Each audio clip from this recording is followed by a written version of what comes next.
lalaki sa buhay ni Janela Salvador, mga nakarelasyon at nalink sa kanya. Marcos Patterson.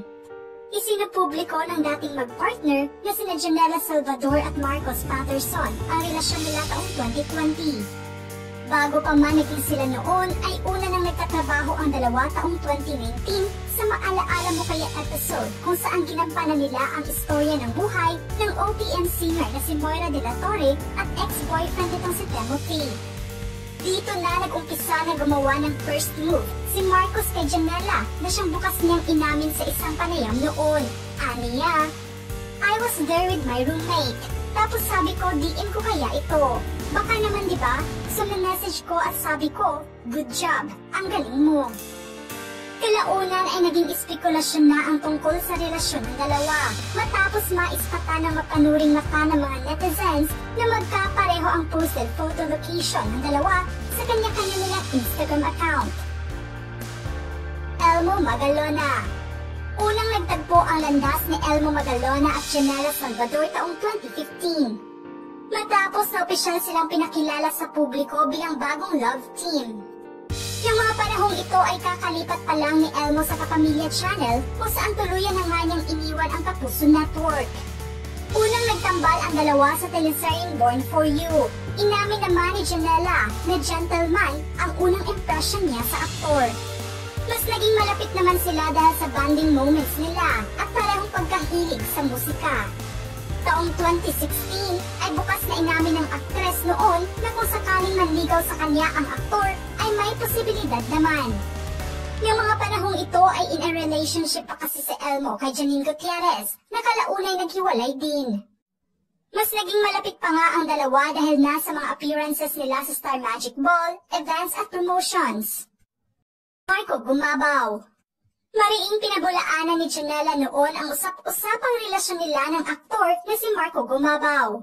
Aniya na wala umanong katotohanan ang naturang espekulasyon. Nagkasama nga ang dalawa noon sa Bloody Crayons kung saan nakitaan nga ng mga netizens ng spark ang dalawa. Pareho umanong napagdesisyonan nila na hanggang kaibigan lang talaga ang relasyon nila. Matatandaan din kasi na naispatan ang dalawa noon sa isang bar. Kaya naman agad na palaisipan sa lahat na ito na ang bagong karelasyon ng aktres matapos ang kontrobersiyang hiwalayan niya kay Elmo Magalona. Marlo Mortel. Bukas na inamin noon ni Marlo Mortel na nahulog ang kanyang loob sa dati niyang ka-love team na si Janela Salvador. Nagkasama nga ang dalawa noon sa teleseryeng Be Careful With My Heart. Pinusuan nga ang tambalan nila noon na tinawag na Marnella. Ibinahagi naman niya kung bakit hindi siya nanligaw sa aktres dahil sobrang bata pa raw nila noon at hindi pa pwedeng ligawan ito. Ngunit sinabi naman niya ng diretsyo na crush niya ang aktres. Jameson Blake. Bukas na inamin noon ni Jameson Blake sa kanyang mga panayam na dream leading lady niya si Janela Salvador. Nagkatotoo nga ito na magkatrabaho sila noon sa pelikulang So Connected. Ang naturang pelikula at pagtatambal nila ng aktres ay isang malaking milestone umano para sa kanya na aniya espesyal umano ito at si Janela ang kanyang nakasama.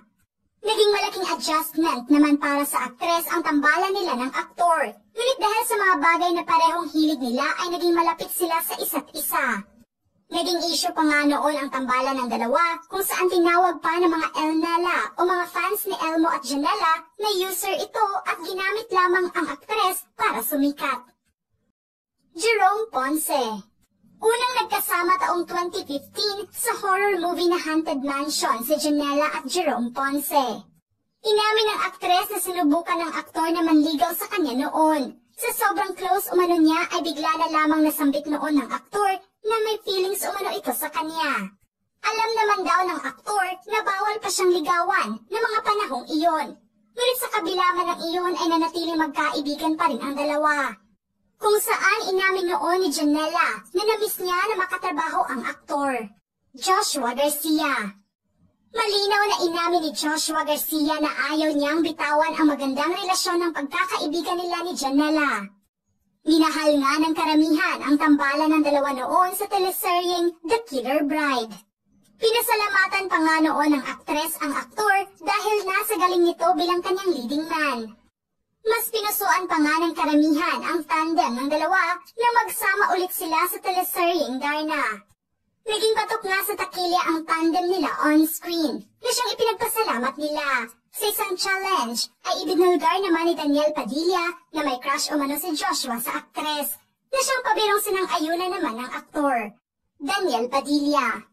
Bukas na inamin ng looyang actress na si Janela Salvador na may paghanga siya noon sa Team King na si Daniel Padilla. Ngunit ng mga panahong iyon ay alam niya na marami ang babatiko sa kanya ng mga fans ng Katniel. Kaya naman kalaunan ay palaging sagot na lamang niya sa mga tanong sa kanya ng iba ay hindi na niya crush ang aktor dahil inaaway umano siya ng mga fans nito.